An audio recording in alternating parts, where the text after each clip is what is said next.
The following podcast contains adult language and themes, so don't say we didn't fucking warn you. You're listening to Sarah Talk. It's political. Senator Harris? She reminds me so much of, like, if Maria from Sesame Street went into politics and got angry about shit. Who's that the Wisconsin girl that nobody likes? What's her freaking something, sure? Yobiture? Oh my god, this is gold. Girl, keep going. Keep going. Critical. They care about the life of the unborn child, but once it's born, you know, it should pull up its little bootstraps and go get a second job and fucking take care of itself, you know? And positively LGBT positive. Look, whenever there's someone coming after my community, they are either wearing a MAGA hat, carrying a Bible, or more often both. Oh, and occasionally completely absurd. Oh, they're shutting us down. They're deplatforming us. I do a pretty good Alex Jones voice. They're turning the frogs gay. Okay, you're sleeping in a child's room tonight because there's no way you're sleeping next to me. That is disgusting. I'm going to have nightmares. And now, from Haines City, Florida, your host, Sarah Austin. Well, hey there, everybody. Oh, What what's wrong in with the our world camera? is wrong with the camera? Son of a bitch. Oh, fuck. Oh, I guess I'll get up. you got to peek over the lower third. I mean, I can fix it from here. You don't have to get up. Now you're up now. Hey, everybody, welcome to the thing. Look, so the reason the camera's all fucked up, and I should have tested it before we started, but I didn't, is because we've been gaming and our kid has been doing, that's good. Our kid has been doing YouTube videos. And so the camera gets moved around for all of those different things. Russell, how you doing? So that's why. That's a little better now. Oh, my God. Do you like my painting attire? I dressed up for the show tonight. Jesus Christ. Shit. So, how's everybody doing? How you doing? I'm How tired. you doing? I'm exhausted. Me too. I'm overwhelmed. I'm not ready to reopen the country. No. Not ready to go back to work. No. Not ready for any of those things. No. Not at all. Yeah. And we're getting involved with a project to help some people who really need it. And I feel a bunch of kind of ways about that because, like, why is it that all of that work is just volunteer? Imagine how much more I could be doing. How many times have I said that? Imagine how much more we could do if, like, that was my job and it paid the bills. Yep. And I could just focus on that Mm-hmm. all the time. I mean, we're talking about over 150 families now Yeah. At this here point. just in our county who need help, who have lost their jobs during all of this, who have young children that are in diapers and they can't afford to buy diapers.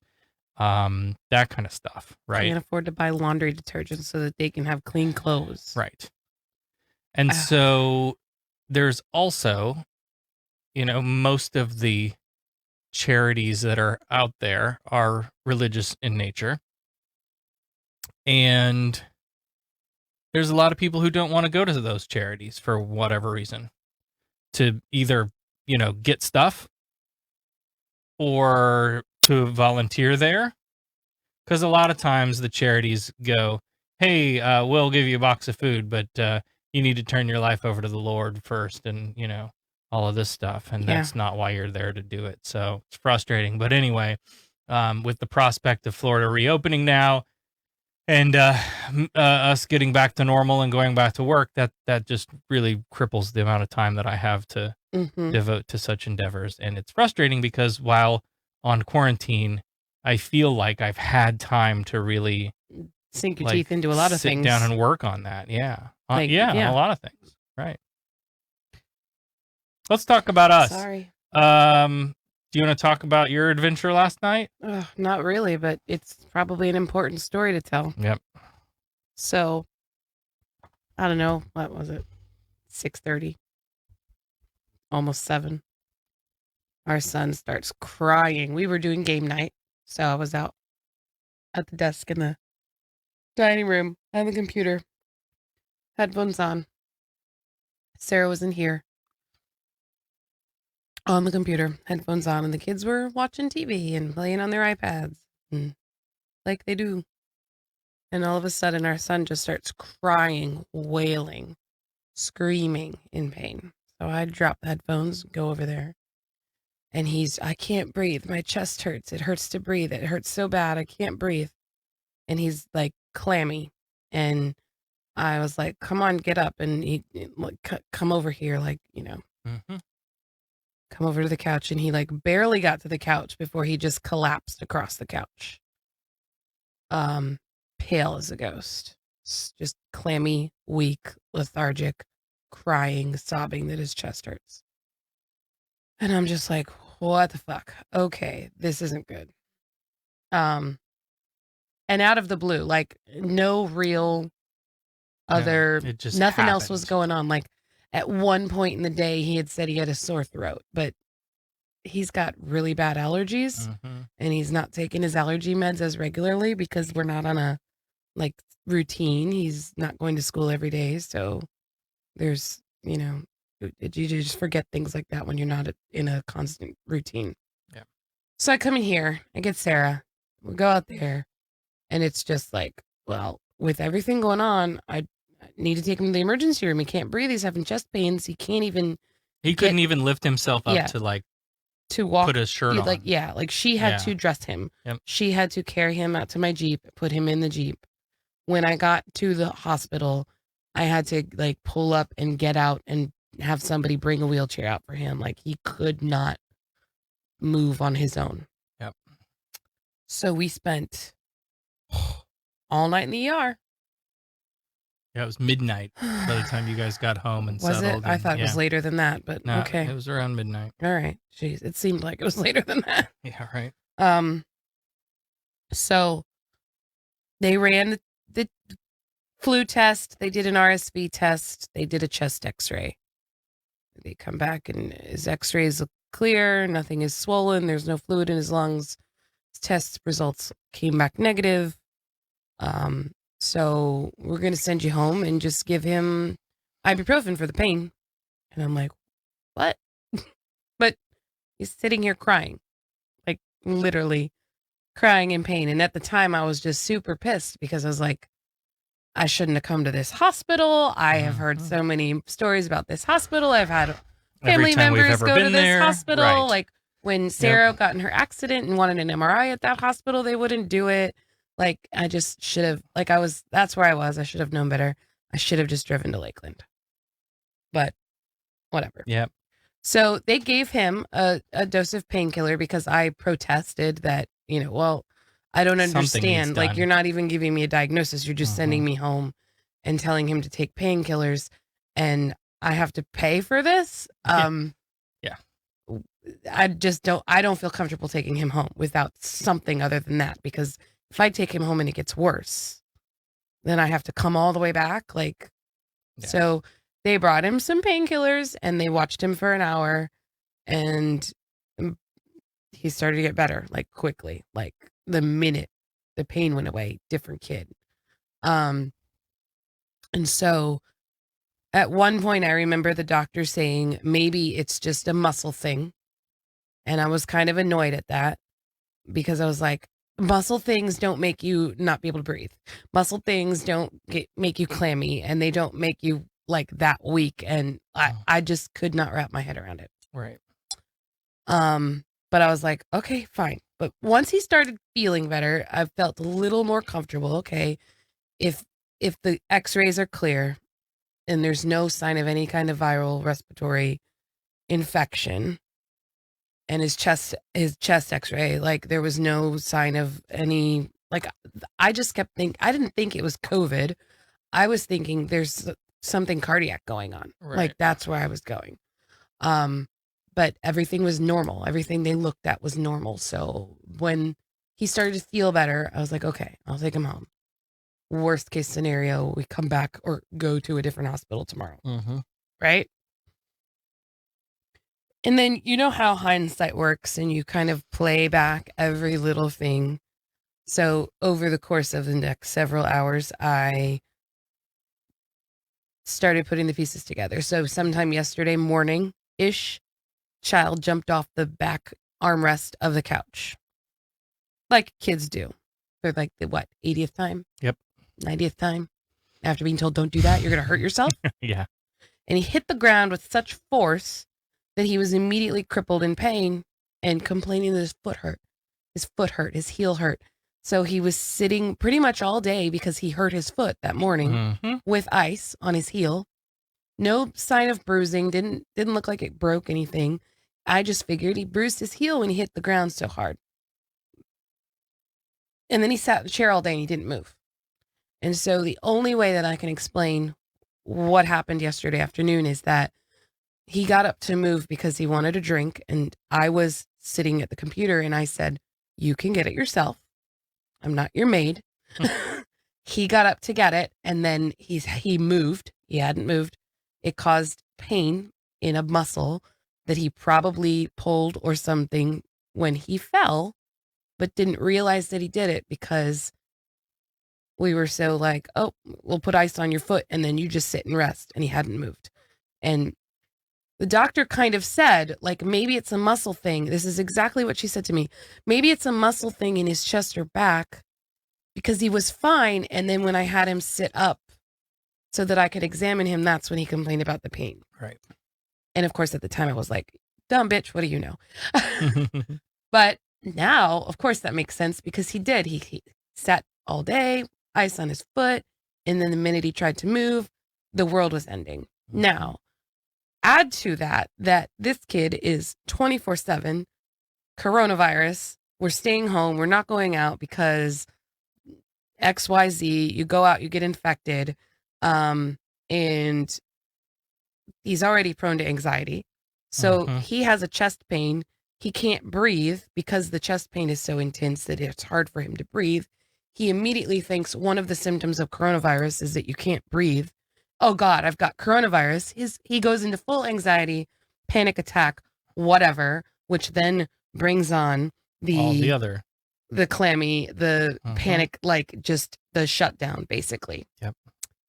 And I don't know how to explain it other than that, but it's scary.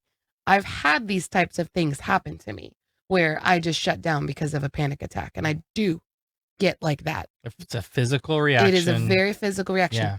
But I never in a million years would have thought that that's what that was yesterday. No, I wouldn't have identified it that way based on the way he was acting. Yeah. No. Nope. Until you play it back. Right. And then so all of that, and then the things that he was saying. Oh my God. Tear your heart out. I carried him out to the Jeep and put him in the passenger seat and laid the seat back because he wanted to lay down. And you were trying to find your wallet, and I asked him, I said, do you want me to stay here with you, or can I go help Mommy B look for her stuff? And he says, no, I want you to stay here. I said, okay. And he turns to me, and with all of the strength left in his little body, leans up and says, if I die, I just want you to know that I'll always love you.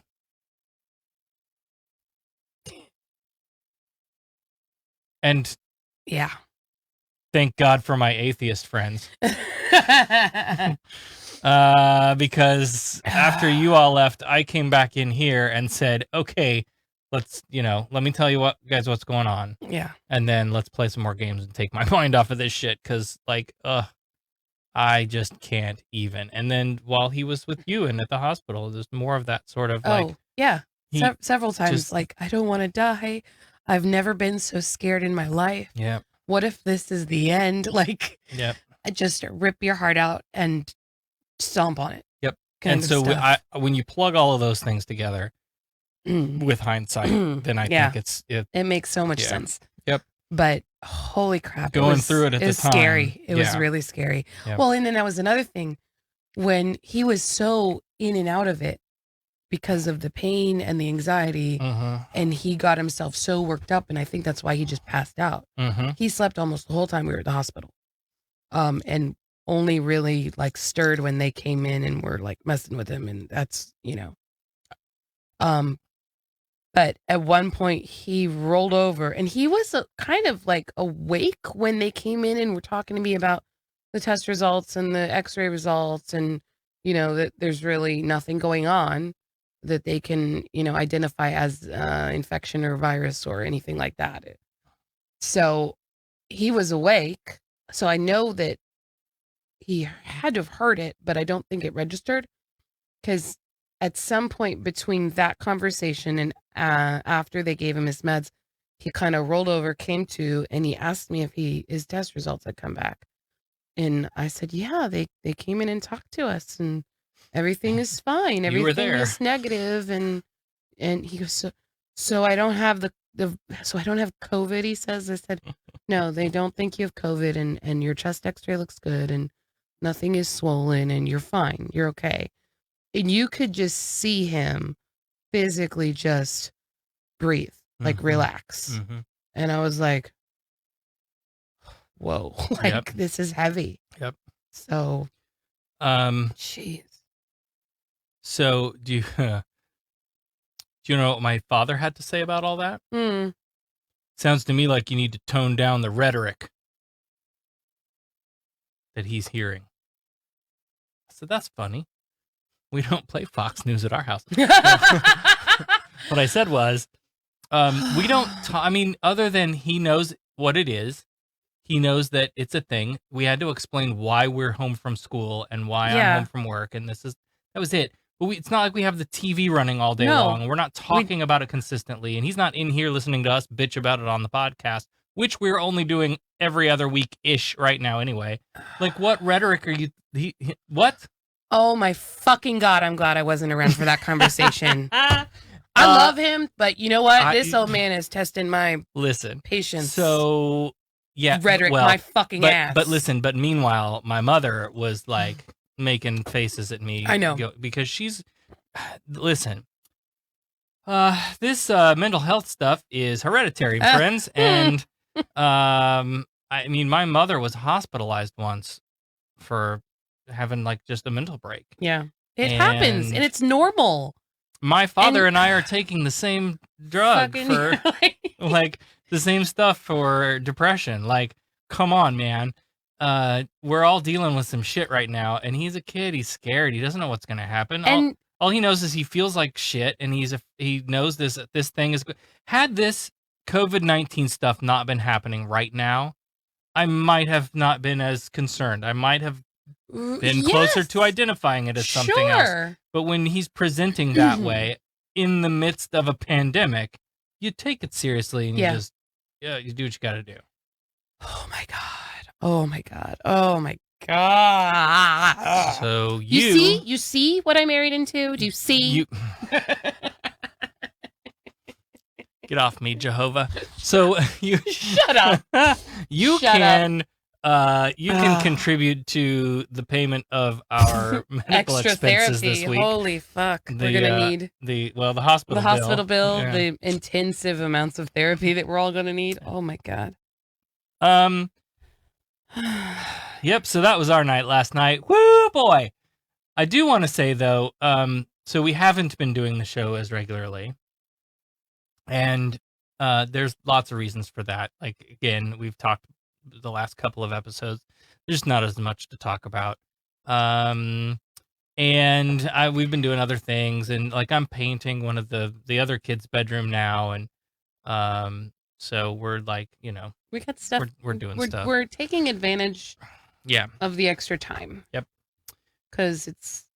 But what we have been doing, and for those of you who miss us, and let me just say, we'd like to dedicate episode 201 of the SarahTalk podcast to our biggest fans, all three of you. All three. We only have three fans. And all 6 of you that listen.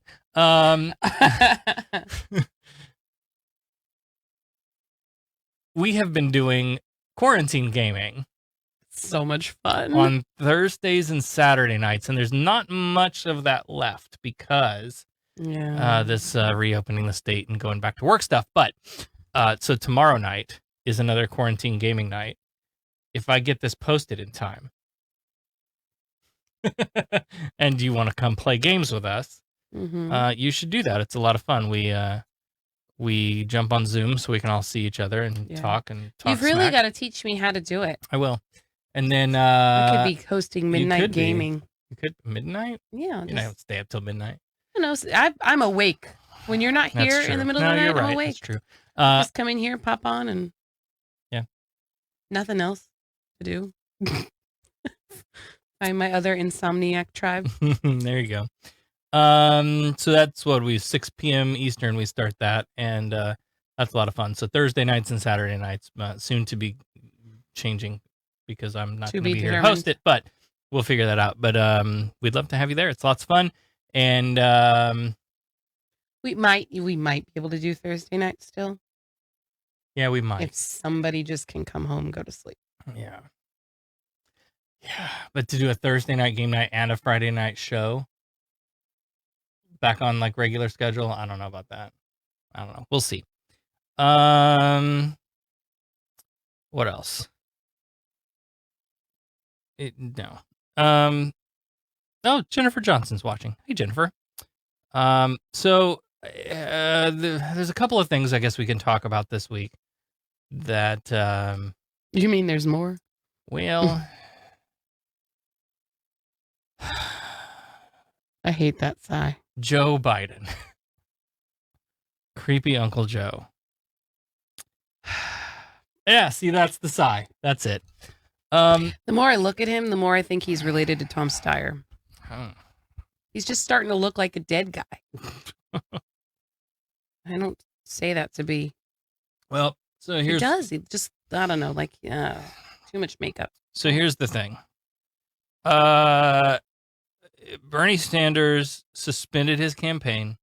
There's a great explanation of, like, what happens to the delegates and what the DNC's rules are and what historically happened in previous Democratic primaries with those rules, and how Bernie still collecting delegates helps change the party platform and all of this stuff. On one of the most recent episodes of Opening Arguments, you should definitely go listen to that. It's a lot to explain, but it was very interesting the way that the delegates are moved around as people drop out. So we're left with the presumptive nominee, Joe Biden, creepy, touchy Uncle Joe, who has sexual assault allegations up against him. And he went on Morning Joe on MSNBC this morning and talked about those allegations. And I want to... Okay, let's bring in the apparent Democratic nominee for president, former Vice President Joe Biden. Mr. Vice President, thank you for coming on the show this morning. We have a lot we want to ask you this morning. Okay. Joe and Willie will join. You're supposed to cough into your elbow, Joe, not your fist. He's old. In just a moment for questions on how you would handle this pandemic, the campaign, and other news of the day. But at the start, it's just going to be you and me. And I want to get right to the allegation made against you by Tara Reade. So the former Senate aide accuses you of sexual assault. And please, to our viewers, please excuse the graphic nature of this, but I want to make sure that there is no question as to what we're talking about. She says in 1993, Mr. Vice President, that you pinned her against the wall and reached under her clothing and penetrated her with your fingers. Would you please go on the record with the American people? Did you sexually assault Tara Reade? No, it is not true. I'm saying unequivocally, it never happened. And it didn't. It never happened. What kind of confidence did that just instill in you? Right out of the gate. How do you feel? Well, I'm one of these people who just, I don't believe men anymore. I don't know. When you see so many people that, oh yeah, that's a good guy. Or, oh yeah, oh crap, he did. He actually, I don't. Sorry, I don't. I'm gonna. I hate to be that way because. Yeah. But I'm gonna jump the gun here and cut to the punchline, and say that watching this is like 18 minutes long, so we try not to interrupt too much. But watching this thing this morning gave me almost like I did not have sexual relations with that woman, Miss Lewinsky. That's what it feels like. Yeah, see, Russell just said it. Sounded like good old Bill Clinton, doesn't it? Yeah. Yeah, listen along. It's, man. Do you remember her? Do you remember any types of complaints that she might have made? I don't remember any type of complaint she may have made. It was 27 years ago, and I don't remember, nor does anyone else that I'm aware of. And the fact is that I don't remember. I don't remember any complaint ever having been made. Have you, or your campaign, have you reached out to her? No, I have not reached out to her. It was 27 years ago. This never happened. And when she first made the claim, we made it clear that it never happened. And that's as simple as that. Oh. Well, that's interesting. Right. What is 27 years ago? Why? Why does it matter now? Fucking guilty. Sorry. In the past 30 minutes or so, you released a statement on Medium, and among other things, you write this: there's only one place a complaint of this kind could be, the National Archives. I am requesting that the Secretary of State of the Senate ask the archives to identify any record of the complaint she alleges she filed. If there was any such complaint, the record will be there. Are you preparing us for a complaint that might be revealed in some way? Are you confident there is nothing? I'm confident there's nothing. No one ever brought it to the attention of me 27 years ago. This is any assertion at all. No one that I'm aware of in my campaign at, my Senate office at the time is aware of any such request and or any such complaint. And so I'm not worried about it at all. If there is a complaint, that's where it would be. That's where it would be filed. And if it's there, put it out, but I've never seen it. No one has that I'm aware of. The New York Times has investigated this exhaustively. They didn't find any of your former staff members were able to corroborate the details of this allegation. She did file a police report a few weeks ago with the D.C. police. But since you want to set the record straight, why limit this only to Tara Reade? Why not release any complaints that had been made against you during your Senate career? I'm prepared to do that. The best of my knowledge, there's been no complaints made against me in terms of my Senate career, in terms of my office and anything that's been run. Look, this is an open book. There's nothing for me to hide. Nothing at all. You were unequivocal, Mr. Vice President, back in 2018 during the Kavanaugh controversy and hearings. And you said that women should be believed. You said this: for a woman to come forward in the glaring lights of focus nationally, you've got to start off with the presumption that at least the essence of what she is talking about is real. Whether or not she forgets the facts, whether or not it's been made worse or better over time. She's going to be going on national television on Sunday. Tara Reade is coming forward in the glaring lights. To use your words, should we not start off with the presumption that the essence of what she's talking about is real? She says you sexually assaulted her. What an interesting conundrum to have found yourself in. Well, Joe, how are you going to wiggle out of this one? You know who wouldn't? Well, wait. You know who's not got any sexual assault complaints brewing against them? I'll give you 3 guesses, but you'll only need one. Hillary Clinton. Apparently, Sarah needs more than one. Look, from the very beginning, I've said believing women means taking the woman's claims seriously. When she steps forward and then vet it, look into it. That's true in this case as well. Women have a right to be heard, and the press should rigorously investigate claims they make. I'll always uphold that principle. But in the end, in every case, the truth is what matters. And in this case, the truth is the claims are false. Is it possible these claims are held in an NDA? Do you have any NDAs that have been signed by women who were employed by you? There is no NDA signed, and no one's ever signed. I've never asked anybody to sign an NDA. There are no NDAs, period, in my case. None. Your Senate documents at the University of Delaware were supposed to go public, and then they were resealed. The access was changed.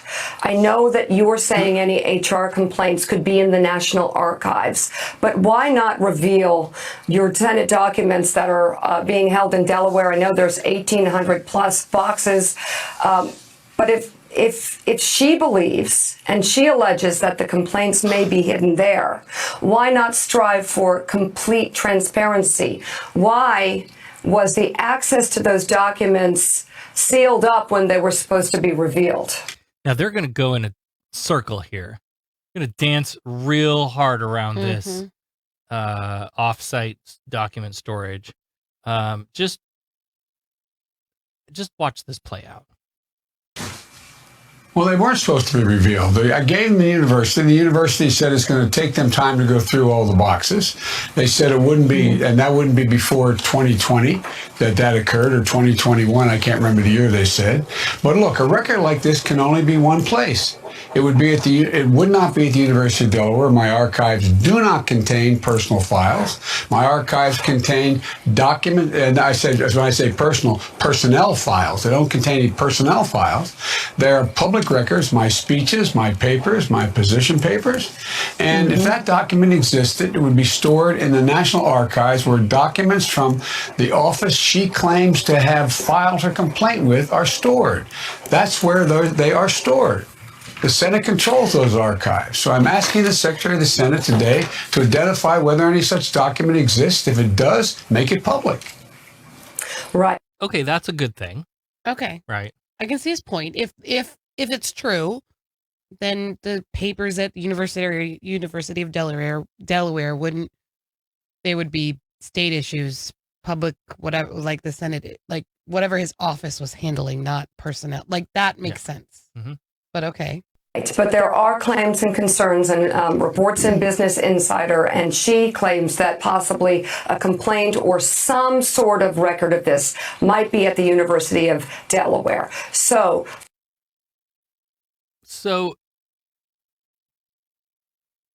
why don't you just let them look? If you've got nothing to hide, why don't you just let them look? Mm-hmm. For complete transparency, why not push for the release of any documents with Tara Reade's name on them, whether it's at the University of Delaware or the National Archives? Done and done. Yeah. First of all, let's get this straight. There are no personnel documents.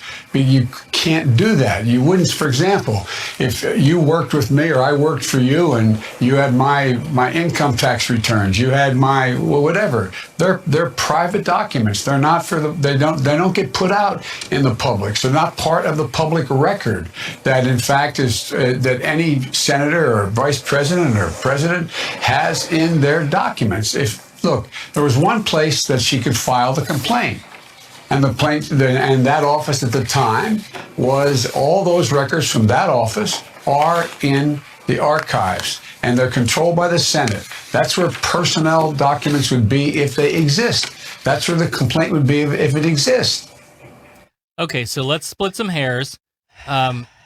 You can find any public records with her name on them, but any of the private ones that have her name on them, by God, we got those hidden away. Sure as fuck not going to let you look at those. I don't think that's what he's trying to say. No. I don't think he's expressing himself very well. I'm not sure that he should have just said, fine. Right. Yes, if That's it's what got I'm her name saying. on it. But, Yep. but Yes. he's trying to explain that they're not going to find anything with her name on it there. That's what he's trying to say. And I kind of believe him, Okay. but I just don't think he's getting to that point appropriately. Okay. And it's making him look bad. It's making him Okay. look like he has something to hide. Mm-hmm. And I don't think, if the way that I understand what he was saying is true and correct, I think he's just trying to say, but there's nothing there, so why would they even look there? When he should have just said, fine, Right. if they want to waste the time, they're not going to find anything, but, Right. you know, like, Yes. I get that, Yes. but I think he's just jumped from there to, Well, wait, right. why would we even look there because they're not there? Right. Because he's thinking of procedure is that this type of complaint goes here, and those records are, you know what I mean? Right. Okay. I don't know. Given the Keep listening because she is dogging a bone I know with this she question. She keeps coming back at it. fact that you have said in the past that if a woman goes under the lights and talks about something like this, we have to consider that the essence of this is real. Is the essence of what she is saying is real? Why do you think she's doing this? I'm not going to question her motive. I'm not going to get into that at all. I don't know why she's saying this. I don't know why after 27 years, all of a sudden this gets raised. Now that so 27 years ago, and that is a bad talking point, Joe. That's if you've got nothing to hide. Like, I get, why is she coming out now? Mm-hmm. Is there another motivation? Like, Right. I understand that. But it sure smacks of like, well, I fingered her 27 years ago. She should have said something before now. Like, Right. oh, she's waited. It was fine until now. There's this opportune moment when I'm running for president for her to come sell her story or whatever the thing is. Well, and you know what? There could be. There could There be. could be. I would wonder why this didn't come out when he was vice president. Mm-hmm. If this, you know, like, there's But- all kinds of questions, but still the fact remains, if an accusation is made, Right. you have to do your due diligence, do the investigation, and find out where the truth is. And we also know that, like, survivors wait ages to report for a Yep. number of reasons. Mm-hmm. A whole host of things keep these stories hidden from public view, from resolution of any kind, from confrontation. Valid reasons that people don't come out with this stuff. Mm-hmm. I don't understand it, but I'm not going to go in and question her motive. I'm not going to attack her. She has a right to say whatever she wants to say, but I have a right to say, look at the facts, check it out, find out whether any of what she says is asserted or true. And based on the investigations that have taken place so far, to the best of my knowledge, by two major papers, they interviewed dozens of my staff members, not just senior staff, but staff members, I'm told, at least that's what they said. And Yes. nobody, this was not the atmosphere in my office at all. No. The atmosphere in my office. And I think she missed a valuable opportunity to come back here, because the climate at my office, this wasn't my, this wasn't just the feel around my office. It wasn't the vibe. Predatory people don't do this shit like out in the light of day oftentimes, Right. right? Sure. Like, the climate at the office was probably, if this is all true, that he did the thing to her, whatever, right? If that's the case, the climate at the office was probably very well manicured to have a certain appearance Mm-hmm. of lovable old Uncle Joe that everybody Right. just, and then there's this dark closet where bad shit happens Mm-hmm. that only affected one to a handful, whatever number of people, but the Right. appearance, the feel around the office Right. wasn't tainted by that. Sure. I get that. No one has ever said anything like this.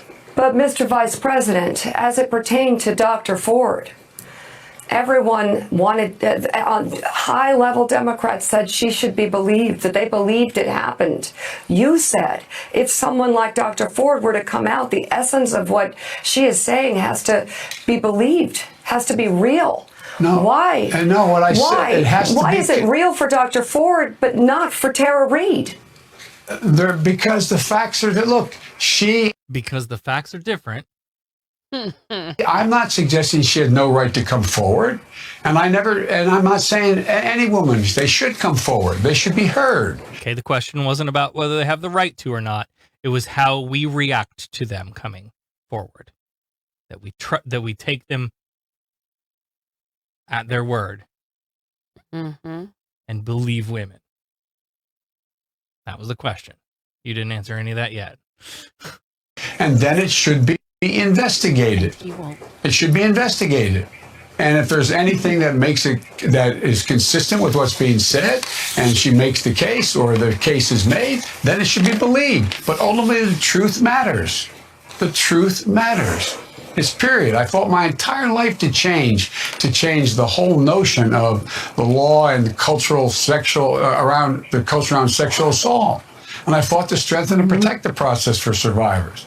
I believe we've come a long way, and we have a long way to go in this system before we, in fact, are in a position that there's a fair and unbiased view. But at the end of the day, it has to be looked at. These claims are not true. Now, he's right there in that he was very involved in changing some legislation as far as reporting of sex crimes, of assault. He's right about that. You can still support strengthening legislation like that and be one. Like that's right. They're not mutually exclusive. So that's a little virtue signaling to me.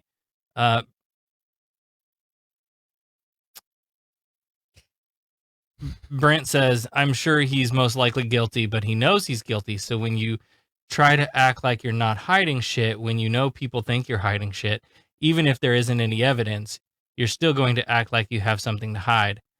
That sounds like somebody who's got something to hide. Brent. That sounds like somebody who's got the psychology of having to lie about shit down. Hey. Though, like, I mean, it sucks for him. Mm-hmm. Now, all of his words are being thrown back at him. Mm-hmm. And you can see him squirming, which I find kind of sad. Like, it's sad. Mm-hmm. I just, like, I don't know. I don't know what to think at this point. It'll be interesting to see how this all plays out. Mm-hmm. You're about halfway through this interview, so we'll see where you feel when we get to the end of it. There's no cooperation. I mean, they're not true. Mr. Vice President. I don't know what else I can say to you. Well, I'm going to try and ask many different ways. Stacey Abrams said during the Kavanaugh hearings, I believe women. I believe survivors of assault should be supported and their voices heard. Kirsten Gillibrand tweeted, do we believe women? Do we give them the opportunity to tell their story? We must be a country that says yes every time. They now both support you. Nancy Pelosi falls into this category too, as well as many other leaders in the Democratic Party. Are women to be believed? Are women to be believed unless it pertains to you?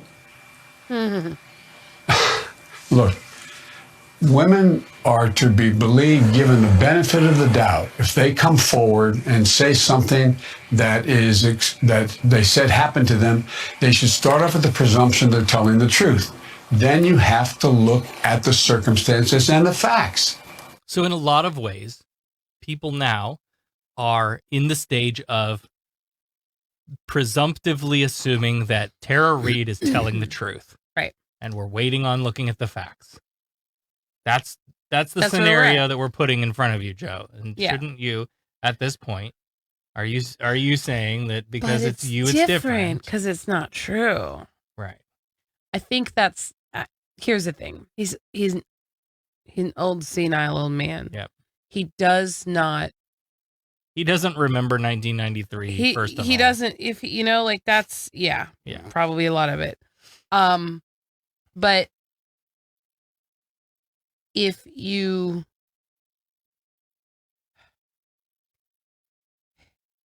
step back and imagine you're in his shoes and you truly believe that you didn't do anything wrong, whether or not it happened, due process has to happen. But if you're the one who's being accused, if you're guilty, you're trying to hide shit and deflect shit. And if you're not guilty, you're freaking the fuck out because, but it didn't happen. It didn't happen. So, right. But in both scenarios, you're sitting there saying it didn't happen. Right. So, that's where we're all yeah. here trying to read the tea leaves of which one of those is he. Right. Is he legitimately like, this is bullshit, I didn't do it? Or is he like, this is bullshit, I didn't do it? You know, like right. that's, yeah. Yeah. Boy, I sure hope they don't find no documents at that college. Shit. But it doesn't help that that his cheese slid off his cracker many moons ago. Right. And he doesn't do well with like confrontational conversation. Correct. Like all of that videos of him like up in people's faces at rallies and stuff. Like, well, fine, you just poking at him and you vote for somebody else then. Yeah. Calm down, old man. Jesus Christ. Yeah, like And the facts in this case do not exist. They never happened. And there's so many inconsistencies in what has been said in this case. So yes, look at the facts. And I assure you, it did not happen. Period. I did not have. But why is it different now? Do you regret what you said during the Kavanaugh hearings? What I said during the Kavanaugh hearings was that she had a right to be heard. And the fact that she came forward, the presumption would be she's telling the truth unless it's proved she wasn't telling the truth. Or not proved, unless it's clear from the facts surrounding it, it's not the truth. As we look, this is a very. I'm sorry. Go ahead, please. No, that's as all. Now, is this not just every fucking Zoom call you've been on since the pandemic started? Yeah. No, I'm sorry. No, you go. No, go ahead. No, you go ahead. No, it's okay. You go. Yeah. Wait for the records from the National Archives. Are you absolutely certain? Are you absolutely positive there is no record of any complaint by Tara Reade against you? I am absolutely positive that no one that I'm aware of ever has been made aware of any complaint, a formal complaint made by or a complaint by Tara Reade against me at the time this allegedly happened 27 years ago or until I announced for I guess it was in April or May of this year. I know of no one who's aware that any complaint was made.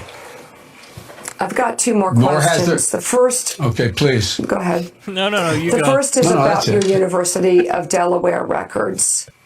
Do you agree with the reporting that those records were supposed to be revealed to the public and then they were resealed for a longer period of time until after you leave, quote, public life? And if you agree with that, if that's what happened, why did that happen? Now, I don't watch the show very often, but she's throwing some like serious, I'm not taking your bullshit body language right here. No, that's her. Okay. That's how she is. Okay. When she bites her teeth, then she is. She got her arms crossed. Yeah. Oh, no, she doesn't take shit. Well, yeah, especially when it comes to sleazy old men. But okay. Right. Because, look, the fact is that there's a lot of things of speeches I've made, positions I've taken, interviews that I did overseas with people, all of those things relating to my job.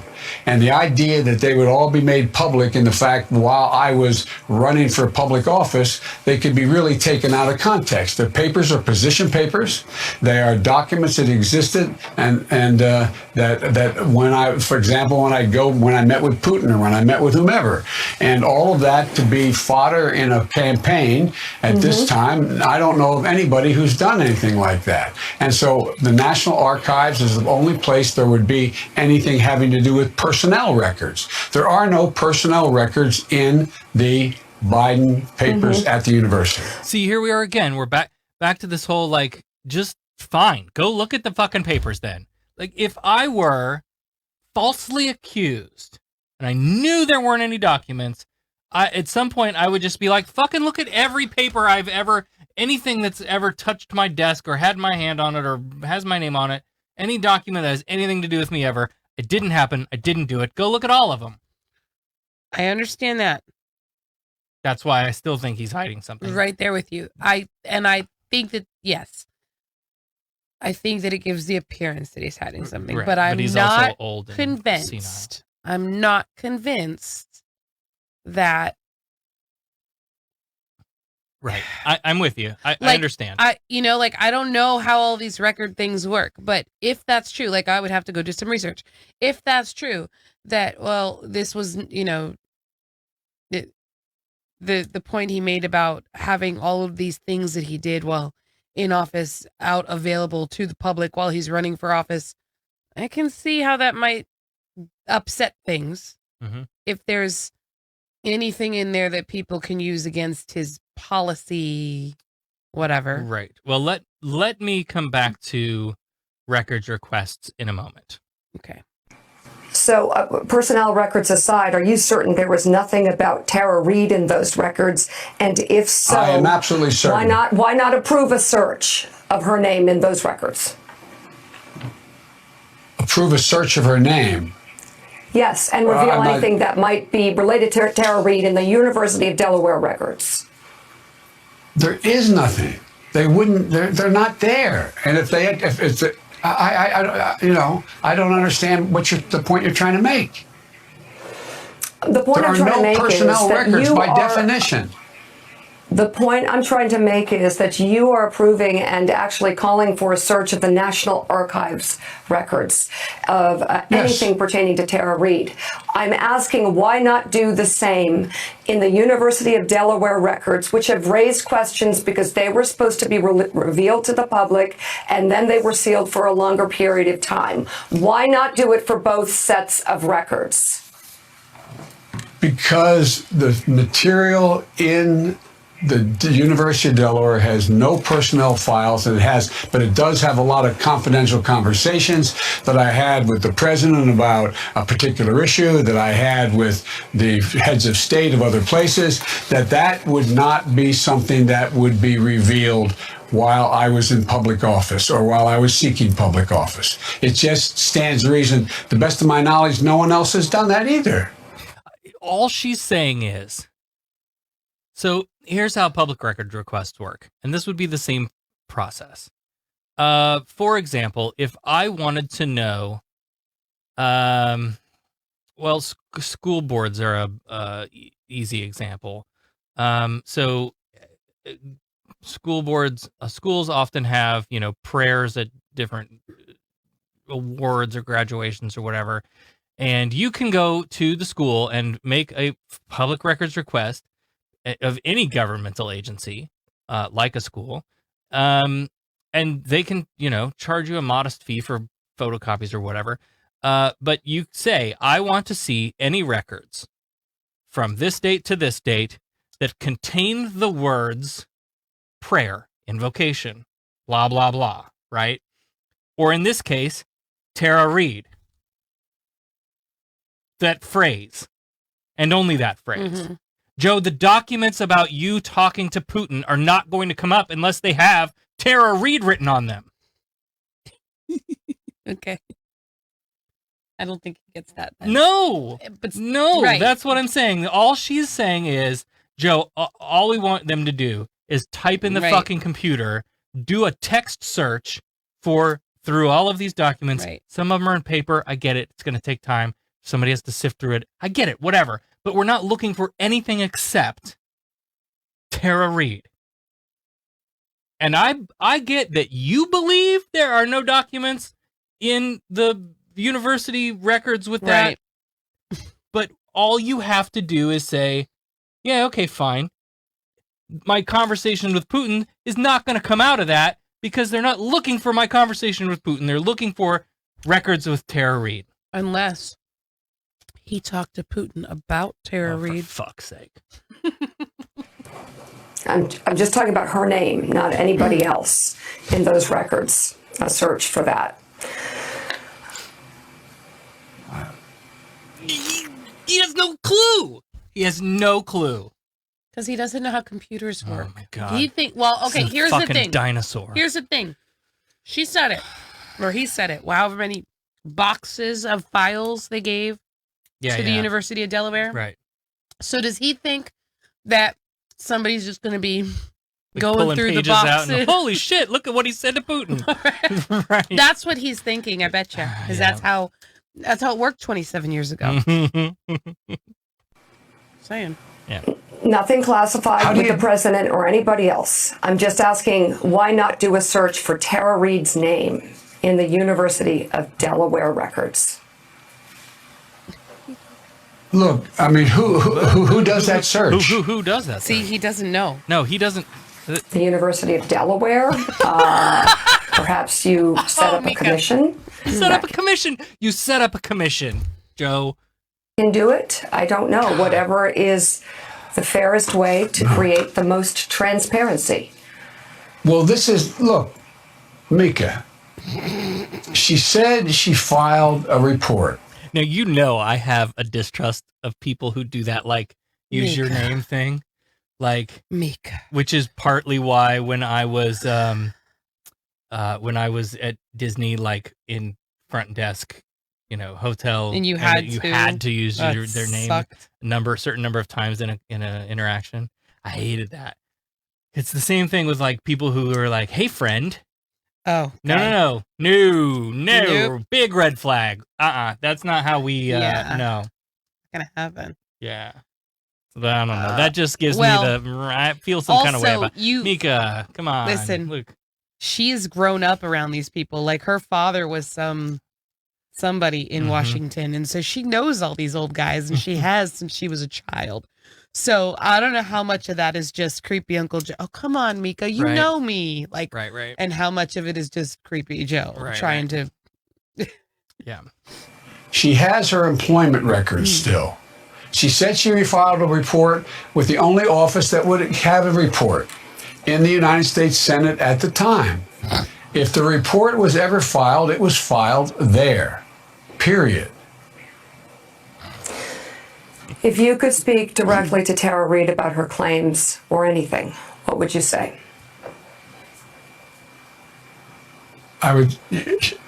This never ever happened. I don't know what is motivating her. I don't know what's behind any of it. But it's irrelevant. It never happened. It never happened. Period. I'm not going to start questioning her motive. I'm not going to get into that. I'm not going to go after Tara Reade for saying these things. It's simple. What are the facts? Do any of the things she said, do they add up? It never happened. Mr. Vice President, stay with us. We're going to take a 1-minute break. All right. So then they come back and they talk about other stuff that's going on in the world. I don't know. How do you feel coming out of that? It was clunky, for sure. I don't know. Like, it was clunky. To be completely honest, this is the first thing I've ever watched about this story. I have been just like ignoring it. Yep. Because I'm mad. Because I think that's a good perspective to get, though, because like they're, I'm just angry about the whole thing. Like, why is he the presumptive nominee? Why are they doing Bernie dirty? Why are we where we're at? We're watching our country burn to the ground. This guy there's no way he's gonna beat Trump. No way. And even if he did, he's not going to be much better. So I'm mad and I'm angry, and I've kind of just put my head in the sand on all of it. Mm-hmm. And to be completely honest, this hasn't even piqued my curiosity, really. I'm just like, yeah, okay, fine, whatever. I'd like, fuck it. I cannot care. Mm-hmm. It's not that I don't. It's just that I cannot. Right. And there's a lot of controversial dialogue that comes out of this, right? How do you say vote blue no matter who to someone who's a survivor? Right. And, like he does not have a squeaky clean past. Like he's creepy Uncle Joe. Like there's all this stuff that he's been, What was that website where it was just like back-to-back footage of him smelling like people's smelling hair and young girls, little like weirdo. little girls' hairs and stuff. Like it was. That's not an image that you want to have. And so that's bad enough in itself. But that makes it that much easier to believe that these accusations are true. Here, I'm going to put it up on the screen. It's joebiden.info. Hold on. Because if you don't feel some kind of way about Creepy Joe yet, you should. Hang on. Let me set it up. Oh, wow. Yeah, talk about stuff that's on the chat. David concurred with what I said. There's too much video evidence of him being Creepy Joe towards women. Jennifer says, first I'm seeing this too because I have been avoiding the news. We'll have to look it up after this. But that, I've just been avoiding it. Like, I know we come in here every once in a while and talk about this crap, and I have just been like, I just don't want to. I would rather look at stupid memes. It's depressing. That's what it is. Okay, here's the video. Here's the website. It's joebiden.info.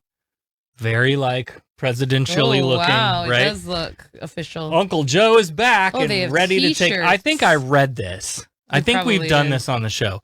Uncle Joe is back and ready to take a hands-on approach to America's problems. Joe Biden has a good feel for the American people and can smell what they really want deep down. Joe is ready for a fight and will give a good old-fashioned pounding to anybody who gets in his way. And then you scroll down, and it's just video upon video upon video of him being soups creepy. God. What is he doing to this girl? Oh my gosh. Oh, and that, right? So I don't know who made this website. This may be like Russian troll, conservative, whatever, Republican operatives. But, and then it talks about how he was for a long time against gay marriage. Well, we talked about that with Hillary too. Like, if you come around to it, good, fine, whatever.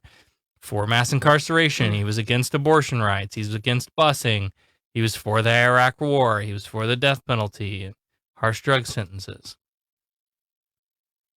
And then there's more creepy Uncle Joe videos.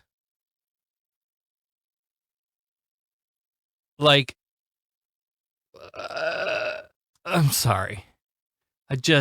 yeah. And look, how do you tell somebody you gotta go put the checkbox next to that guy's name because Trump is bad? You're not wrong. You're not wrong. Mm-hmm. But it's like one of those, okay, pick your poison, literally. Do you want me to kill you with rat poisoning, or would you rather me just put acid in your remember drink? how when Hillary was our nominee and we were talking about voting for the lesser of two evils? Yeah. Yeah, now you're voting for the lesser of two evils. And Biden is clearly the lesser of two evils. But I'm afraid, and thank you, fools, for voting for him and not Bernie. I'm afraid that this is going to be enough to turn just enough people off from voting at all. Yeah. or pissing away their write-in vote on Bernie Right. fucking Sanders or whatever. Like, this is, you have selected this man and you have sealed the fate for the next 4 years. I don't know. And I, you know, like, there's a big part of me that says, and how am I supposed to get up here and say, rah, rah, Joe 2020? You Like, can't. Did I mention this on the show?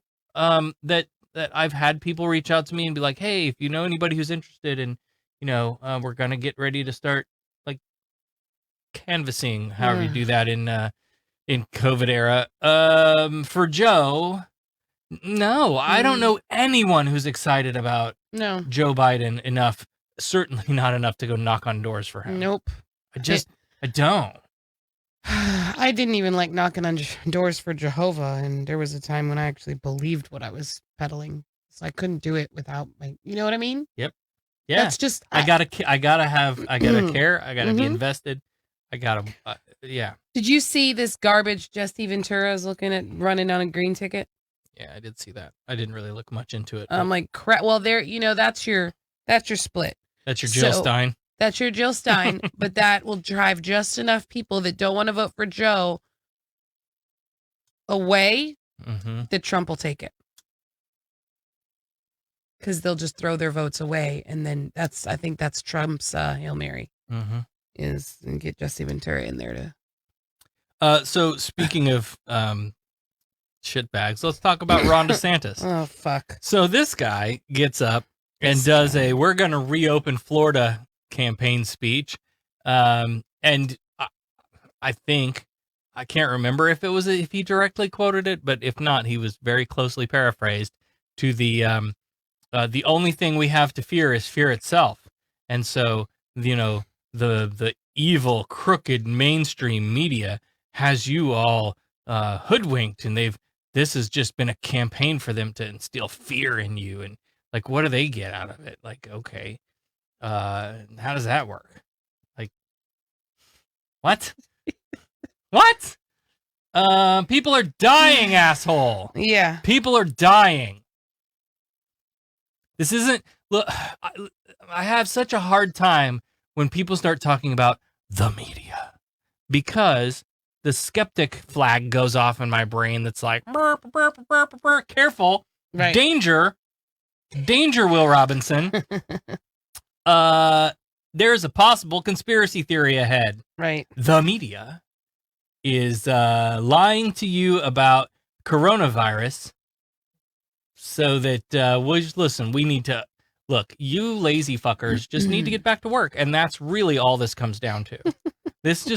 Did you hear that, like, Rick Scott said, most of these people just don't want to work? I did hear that. Well, but Rick Scott is a piece of garbage. Well, yeah, of course he is. And then we elected him to Washington because we're fucking stupid here in Florida. We stuff. Well, we voted the right way, I would say, on all of those ballots.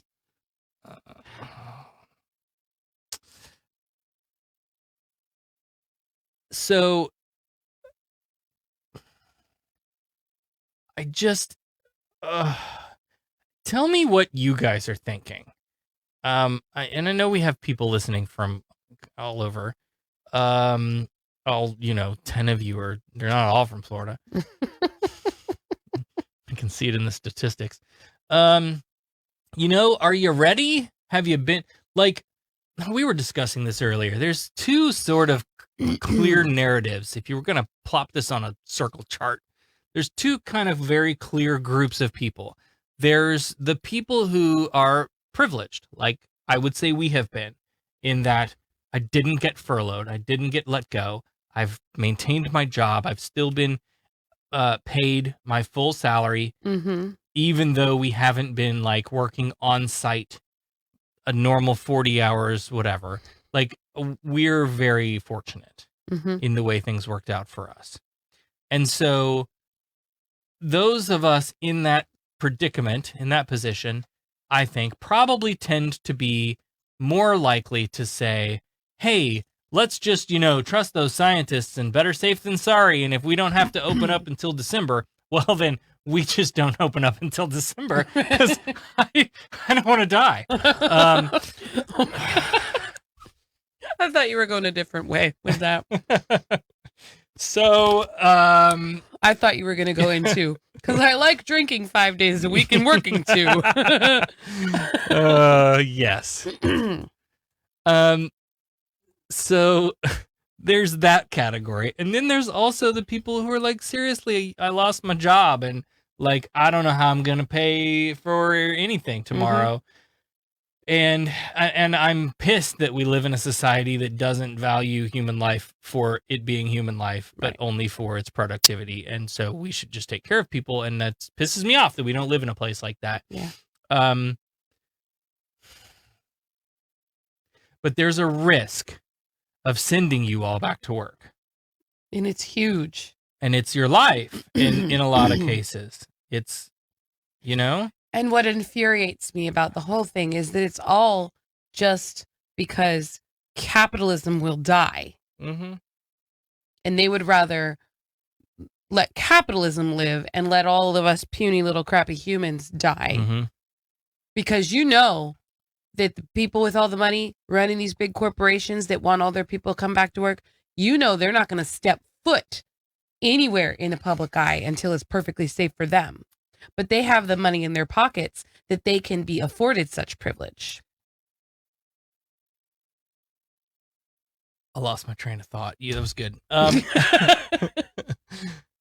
Marco Rubio and Rick Scott both claimed that the estimated 26 million unemployed people in the U.S. impacted by coronavirus pandemic don't actually want to return to work because they make too much money. On Wednesday, Rubio spoke about the Paycheck Protection Program on Fox and Friends, the official media outlet of the United States of America, and expressed his concerns about the program's shortcomings, but also praised it as the most successful part of the entire CARES Act. Now, part of this, the money that they approved, okay, there was a shit ton of money approved to go to small businesses. It was meant for these mom and pop sorts of businesses, not the Amazons, not the Walmarts, small businesses, so that they wouldn't have to furlough you.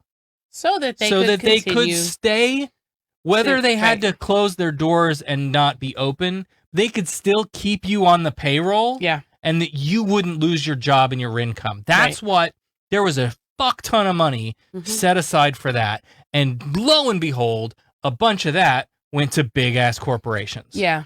Well, I want to know what this asshat's definition of too much money is, and then I want to compare it to what he makes. Yeah. Which one? Whoever said that shit about they're making too much money and they're lazy or whatever. That's fucking bullshit. Right. Too much money. Let me tell you about too much money. Half the people that are collecting these unemployment checks can't afford to eat anything but ramen or freaking Chef Boyardee for dinner. Right. That's not a life of luxury, you asshat. That's called survival. Congressional salaries average $174,000. Oh yeah, that's not no. Oh my fucking God. Sorry, excuse me. Go ahead and get back to your lobster dinner. Right.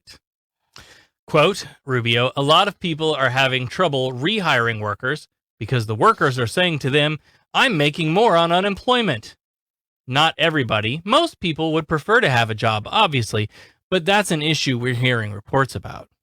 Oh, yeah, right. From who? Look, listen, I don't want to go back to work because it's nice to actually be like, I don't know, productive in my community in some way and actually see my family every once in a while. Yeah. That's kind of nice.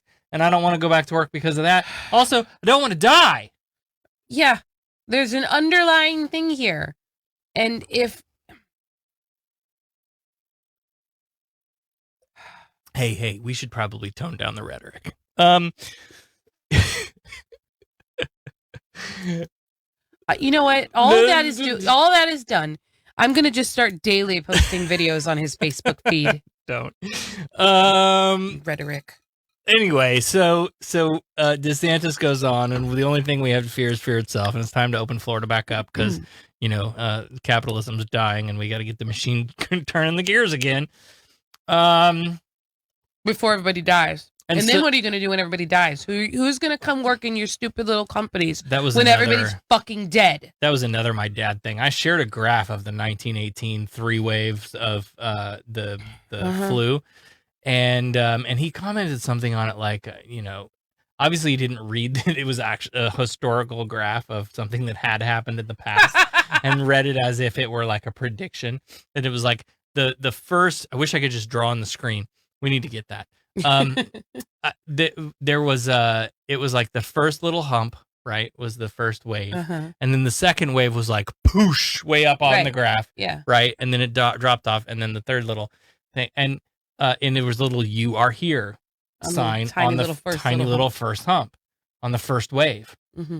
The idea being, of course, that looking historically at this thing that happened to the world once, when they thought it was all clear. When they thought it was all clear, we went back to normal, and then it struck again because we hadn't discovered the vaccine and we hadn't come up with good treatments, and we just went back to normal because that's what we have to do.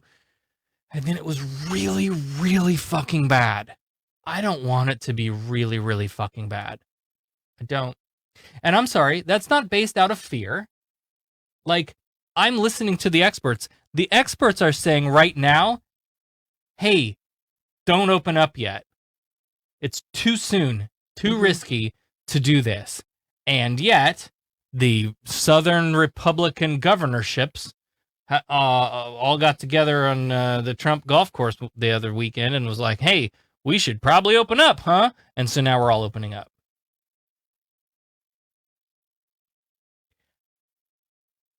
Here's what I want.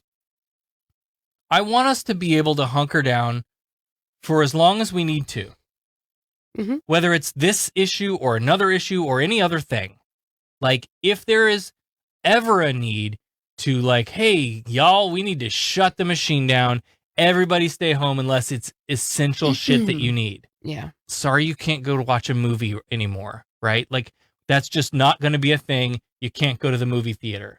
Okay, but the people who work at movie theaters should be able to eat and pay their mortgage and their rent. Like, I want that. I want you to be able. Listen, I came up with a really great idea. Okay, go with me here. We want to fund all of these things, right? There's all kinds of programs and like things, people we want to support, things we want to do. Nobody likes taxes, right? Everybody fucking hates taxes. Raise my taxes. Burr, burr, burr. Just go with me on this. Pornhub.gov. Ooh. Oh, wait. All the money you spend on porn goes to the government, the social program safety net. And that's how we fundraise. As long as I don't have to watch Creepy Joe videos on Pornhub. Oh, God. So. Just brought a whole thing down.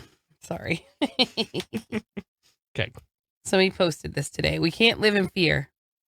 Nobody told your ass to live in fear. They told you to take selfless decisions, to make selfless decisions in order to protect the health of others. But y'all here think of somebody other than yourself and start gaslighting, and that is telling. And what I would say is, don't live in fear. Just live in fucking side for a few months until it goes away.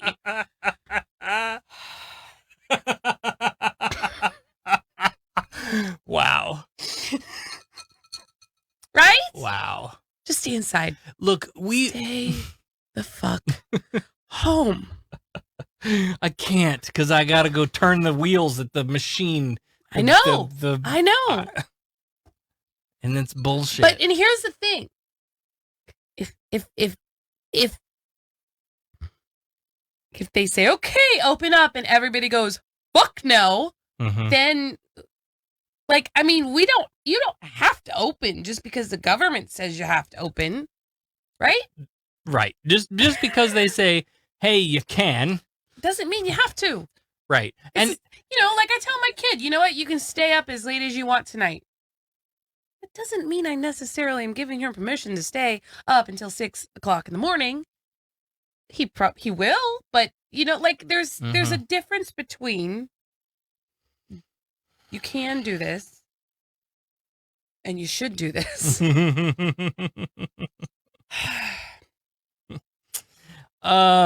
Mixed results on the Pornhub.gov there in the chat.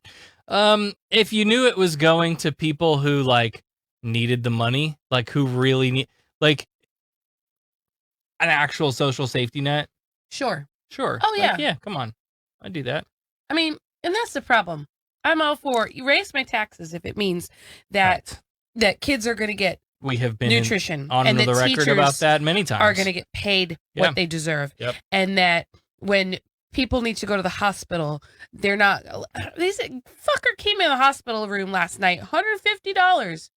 You think I fucking have that? This whole place is shut down. Like, you should be able to go to the hospital and not have anxiety about when the bill comes. And if that means everybody gets taxed a little bit more, but everybody is on the same playing field, I don't have a problem with that. If it means that everyone's basic necessities are met. It's not like I'm saying, raise my taxes so that my buddy down the street can go buy a yacht. That's not how it works. But I understand that these politicians and these corporate heads think that because that's what they do with their extra money. They go buy a boat or a plane or a Rolls Royce. There's something very interesting that happened in all of this. And speaking specifically about the stimulus money, they call it the stimulus, whatever, it's not. But and the money that was meant to go, hang on, David said it right. It was not supposed to go to publicly traded companies, but a lot of it did. Yes. And that money that was supposed to be to like hold small businesses from going under. That was a largely bipartisan. We all came to the table and said, "Yup, gotta do this." Here's the funny thing about that. Half of these people in their red shirts. Oh, God, I wish that meme held true. Hey. Half of these people in their, not for you. Half of these people wearing a red shirt for those of you listening. In their red shirts will tell you that they firmly believe that it is not the government's responsibility to take care of you, that the private, the companies, the private sector, business can do things, but they're trying to fucking shut down the postal service right now. And they've been wanting to do that for a long time, to shut down the postal service and privatize it. Let's privatize everything. You know why? Because these companies can do shit better than the government can. Well, here's the thing. It's all people, first of all. Like the people who run the company, and there's people who run the government. There's just people. Okay. And yet, in this moment of need, that half of the room, the 52% in their red shirts, came and sat down with the 48 in their blue shirts and went, yeah, I guess the government could probably need to step in and help some people out right now. Like,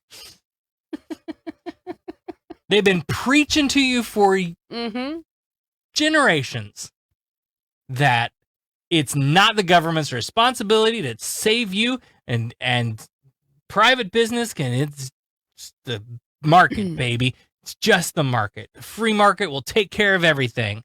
Well, now it's all in the shitter, and I'm glad. I'm glad that they're showing maybe some true colors and coming in and going, hey, you know what? Maybe the government does have a little responsibility here to make sure that like people aren't, dying from homelessness because they lost their jobs because of, you know what I mean? Like, but to me, it feels like it wasn't a real,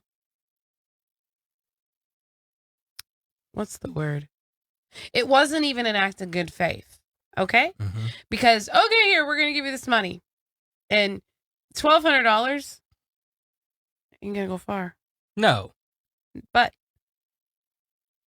it's going to get you through what? Maybe a month? Maybe. You're still going to have bills that you have to put off to the side if you have a lot of bills. But it's going to get you through a month. And then we're going to open everything back up.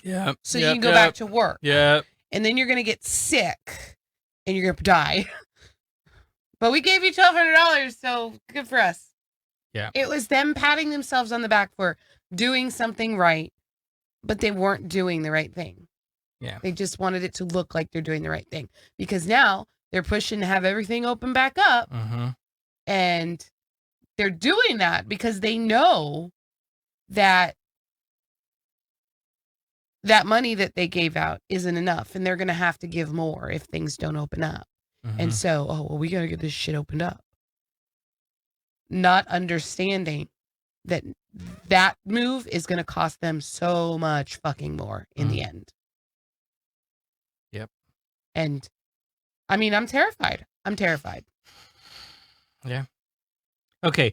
Let's wind this down. I want to just mention, have you all seen the new Facebook React? I have. I don't have it on the live stream here, but if you have it, give us a Facebook Cares or whatever it's called. Little huggy, kissy React thing. I don't know what it does. Isn't it there? I don't know. But I have it like, because I'm in the Pages app, maybe, so it hasn't deployed out to that. But I don't know if you guys can let me do see that. if I can do it. Also, you had an interview with Religion News Service. That's bullshit. You've got it. Oh, well, you're logged in as you, Facebook. though. Yeah. There it is. Pages. Look at that. Oh, look at all the love. You did an interview with Religion News Service today. I did. Talk about that. Well, I wasn't prepared for it. So one of our contacts reached out to us and said, hey, they're doing this report based on this survey report, whatever, something's coming up. Oh, do you need me to talk about that part of it? Maybe. No, Okay. I'll paraphrase and you can add in put Okay. the pieces in. And so would one of you be willing to talk to this reporter? And Sarah replied, yes, I'd be willing to. Here's my contact information, Sarah Ray, and then put her phone number. And guess who they called? Becca Ray. Well, listen, I'm like, hold on. I'm the director of the atheist community of Polk County.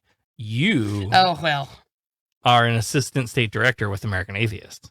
Yes, I understand this. And I get that. But it just was like, okay, but I'm not the one that replied to the email. I'm not the one whose information was. So it just kind of was, I had no idea anything. So I just kind of did this interview flying by the seat of my pants. And you did great. It was okay. Good. So there may be an article coming out with some information in it. And if it is, we'll share it with you. I'm excited to see what they did with your responses. This is the U.S. Secular Survey that we're talking about, that American Atheists has done for at least the last couple of years, I think. I'm not sure how long they've been doing it.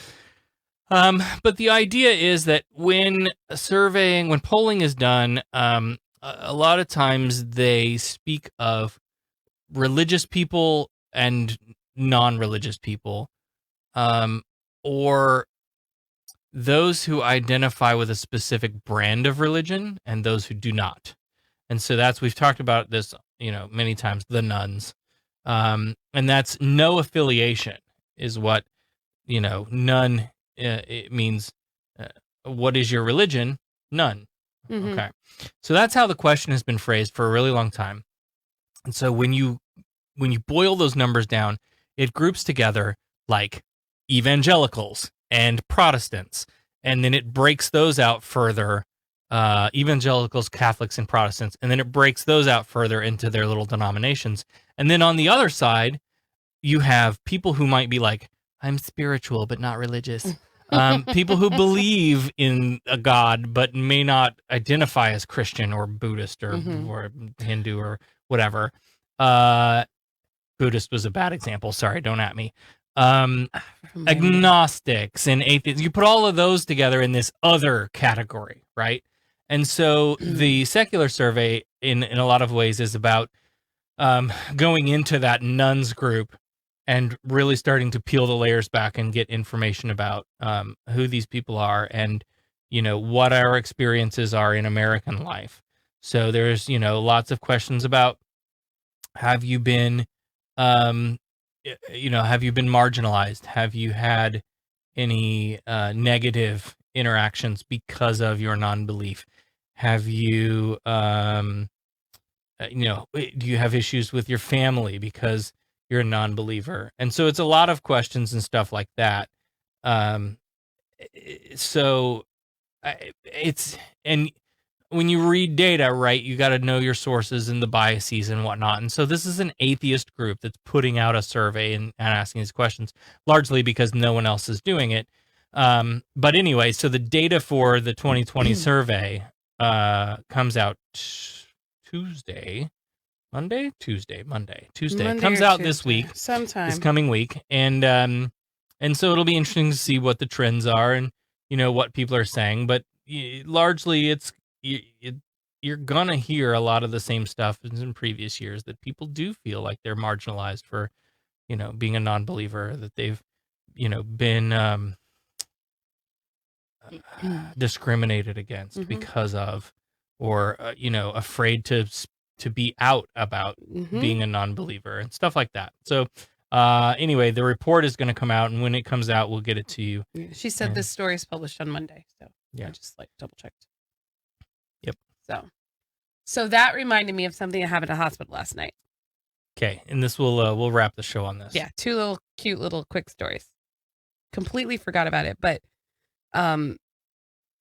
the guy came in from registration to finish up the paperwork, and he was taking emergency contact information, and he asked if there was a religious preference. And as I said no, my son from the bed goes, "Ew." Completely out of it. But and that's why I was kind of shocked when he didn't remember getting his test results, because you were present enough to say "ooh" when the word religion was mentioned. So score. And then I have a math problem for you. So I'm sitting the other day, we're doing this distance learning, and it's all on the computer, and 4th grade math. He's sitting at the computer, and I just hear, what is this? What are they trying to sneak religion into my math work? And I'm like, what? And he reads the math problem to me. Jesus thinks that 7/10 is equal to 70/10. Is Jesus right? Or something like that. Yeah, is Jesus right? And he says, Jesus is wrong, or Jesus is wrong. Jesus is always wrong. He read it as Jesus. Of course he did. Because I don't know why he read it as Jesus. Yeah, it was very obviously Jesus, but I'm a Florida kid. Right. But it was really He's funny. a Florida kid too, but Yeah, that's why I made it was just comment I so made. funny. It's not that there's not Spanish kids at his school or in his Right. class even. Right. He's just never known one named Jesus. Yep. And he saw Jesus, and he's like, Jesus is wrong. Jesus is always wrong. Anyway, I just thought it was kind of funny. That was really good.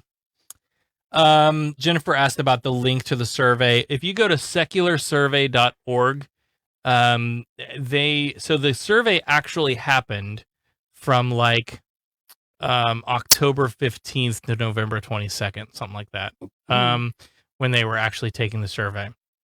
And so that will happen annually.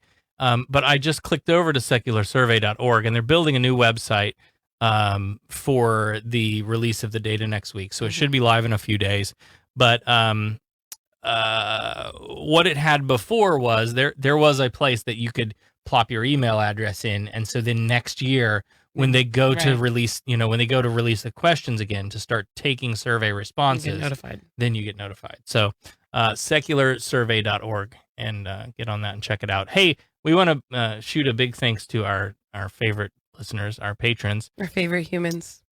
Part-time patron Russell, who paid for his Patreon pledge this week with with games for us to play. That was great. That was awesome. It was perfect. That was perfect. It's amazing, bro. Yeah. You two got me a brick Bible for Christmas, and it's fucking amazing. And Keith needs to change his Patreon name. My coworkers bark at the UPS person. John, we love you. And just for everybody who's patroning the show, first of all, if you're still listening to this shit after 201 episodes, God bless you.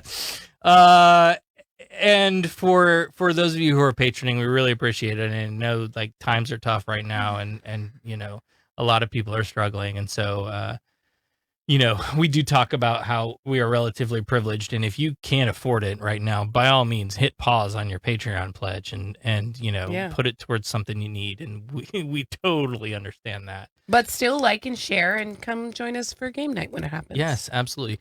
And that's tomorrow night. Yes. So tomorrow night at 6 p.m. Eastern, you can, that's Saturday. Let me put this in context. That's Saturday, May 2nd. You can come join us at game night. And, no, you didn't. You meant we need to refresh. He did maybe I do. He did it when I was, it still says Russell. So forget you, Russell. You didn't fix it. Maybe that's what he updated it to. It still says declined patron Russell. I don't understand what the. I don't know. It was I didn't get my stimulus check or something. Yeah, I think that was true. what it was. Yeah. What was I saying? Oh, so tomorrow night at 6 p.m. Eastern. That's May 2nd. This is really cool because first of all, you want to be in the Sarah Talk listeners group because we have. That's where I post the link. Yeah. I don't post it publicly because it's like a Zoom call, and you legit get to hang out with us. So look for the link there. Join the Sarah Talk podcast listeners group. I'll approve you. It's cool. Only if you answer the questions the right way. Right, and the questions are like, will you let the University of Delaware run a search against your documents for the words? No. But the cool thing, this is great. You get to hang out with like celebrities, the likes of people such as part-time patron Russell. Yeah. So that's cool. And maybe if you're lucky, Keith will break open that brick Bible and show the that'd camera be fun. some pictures. Yeah. He should. Yeah, that'd be great. Hell, John Willis popped into one the other night. That was great. John, if you're still listening, come to game night again, man. That was a lot of fun. Yeah. And we Devin from Tallahassee, from our famous of Tallahassee. Yeah, lots of people from the atheist groups that are kind of where the game night thing started, and then it's just. But it's cool though. Lots of cool peeps. Yep. We always have fun. Yep, it's a good time. Ashley always wins everything. Fuck Ashley. So I guess that's going to do it for this week, and for however long we do it before we do another show. I don't know how this stuff works. It's the current apocalypse, and I don't even know what day it is. So take care of each other. Stay home. We love y'all, and we'll see you next time. Bye. Sarah Talk is made possible by listener support. Visit patreon.com/SarahTalk to become a patron and help keep this program going. Contact Sarah and Company by email at producer@sarahtalk.com or call 224-40-SARAH. That's 224-407-2724. And follow us on social media, facebook.com/SarahTalkRadio and on Twitter @SarahTalkRadio. The opinions and information provided on this show are intended for entertainment purposes only. All opinions are solely that of the hosts and their guests. We make no representations as to accuracy, completeness, timeliness, or validity of any information and will not be liable for any errors or damages. Sarah Talk is a production of Sarah Austin Media.